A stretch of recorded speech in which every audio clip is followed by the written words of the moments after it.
Hello everyone, and in today's video we're going to be checking out the new Mountain Everest 60. This is a new 60% keyboard from Mountain. If you have seen their Everest series of keyboards before, you know they do have some really interesting, I'll say, expandability and flexibility with their keyboard products, and we're going to be exploring that in today's video as well, and seeing what makes the Everest 60 a little bit more special than your run-of-the-mill gaming keyboard. First thing that I'll address is that they do also have color double shot PBT keycap sets that are $35 that are available. They're pretty similar in quality to Matrix keyboards. In fact, they might actually be the same, but these are like $10 cheaper than the Matrix keyboards too. Really smooth double shot PBT. One thing that I will share with you guys that is pretty interesting as well is that Mountain is actually partnering up with Space Cables for the launch of their Mountain and Space Cables collaborative custom keyboard cables. So they're like 90 bucks. There's a white one that has black tech flex around, and then there is a blue one with black tech flex as well. And I think that's pretty good price. This is actually a space cable that's in stock and available as well, so you don't have to wait for a group buy. Getting back to the keyboard though, this thing is packing a ton of features. So like if you just take a look around, it features an absolute ton of USB inputs. So you have 3 USB inputs at the top of the keyboard, because there are other accessories that are going to be coming out that you can place at the top of the board. 1 on each side. If you want to put this number pad on either side of the keyboard, you definitely can. And then you have these rubberized feet as well as these magnets that you can use to increase or decrease the height of your keyboard as well. So magnets have really strong force, and then it's the same on the number pad as well if you want to use these spacers to match the height of the keyboard that you have it set, as long as you're using the spacers on the keyboard as well. Personally, for me, this number pad, it's a really cool idea. I typically only use a number pad on a full-size keyboard when it's available, and honestly speaking, when I'm at work, when I'm at home, I'd never ever reach for a number pad. But if you do work from home and you spend a lot of time gaming and then swapping back to work and then gaming again and then swapping back to work, I can see how this could be really handy. I kind of wish I worked from home. Maybe this would be a lot more useful to me, but nonetheless, this is a really cool idea, and I do like the fact that obviously Mountain is trying to do something a little bit more innovative and bring the popular features that they had on the Everest full-size keyboard down to a smaller level with this 60% keyboard. But that's enough with the little add-on. I'm kind of done with this. I don't really use it myself.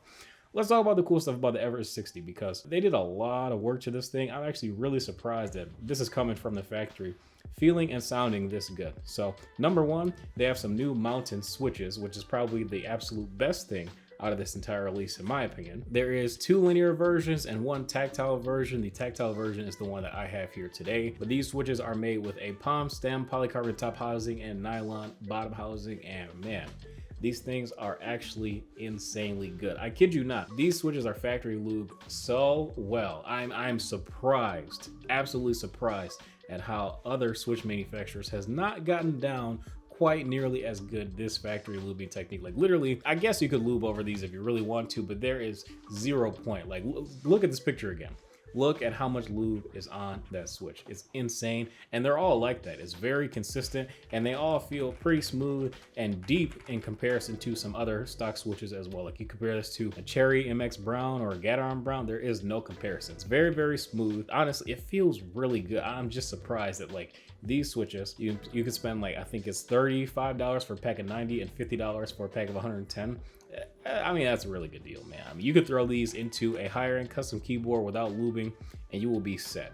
I digress. Not here to talk about a higher end custom keyboard right now, but I just got really excited because those switches are just that good. I'm serious too, guys. If you don't buy anything from this video, buy the switches. Trust me. And the tactiles, they're good. There is a decent tactile bump. The linears is a one with 2mm actuation, another one with 1.1mm. So you got a regular and a speed linear.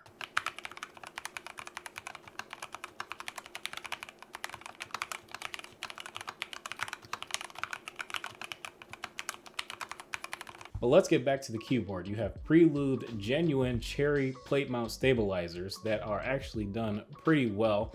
I did notice that when I pressed all of the stabilizers that they were like kind of muted, and I was like, it feels like they have stabilizer pads underneath them. Well, to my surprise,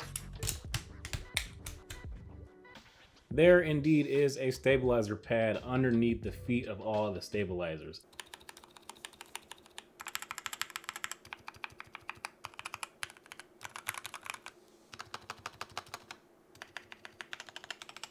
And in my personal opinion, I'm not the biggest fan of stabilizer pads. I've used them a lot in the past, but I just find that they sound too muted for me, and they get a little bit sticky too if they're not applied perfectly. So I end up not using them on a lot of higher end custom keyboard, or really any custom keyboard build, not even just higher end.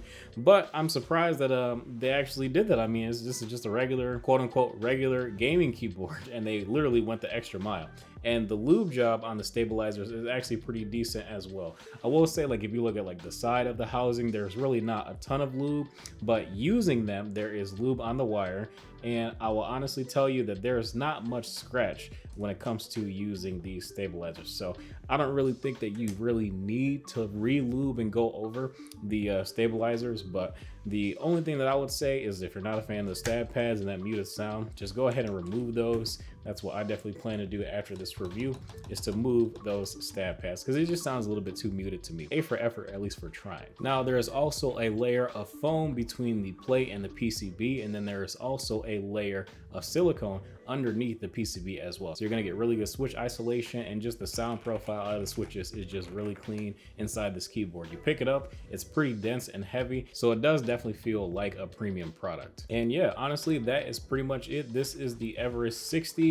My personal opinion on like this whole bottom right hand side of the keyboard, this is not really my favorite layout. I would have liked it more if they just would have extended this a little bit and went with a real 65% layout. That would have been my personal preference, but yeah, I just find that this whole right shift situation where it's only one U is way too small for me. I just don't like it. And the placement of the delete key is in too important of an area. Like, I feel like you could accidentally hit delete instead of hitting the up arrow very easily. And I'm just not the biggest fan of that. But other than just the layout, the actual keyboard is pretty nice. I would just remove those stab pads personally, but it's nice that a manufacturer includes them on this hot swap keyboard that also supports 5-pin switches if you want to put something even more expensive than those mountain switches inside this thing. But yeah, again, pretty good keyboard, decently priced as well. Like, it's actually pretty competitive when you look at, like, if you're looking at like a Ducky 1-2 Mini or something like that.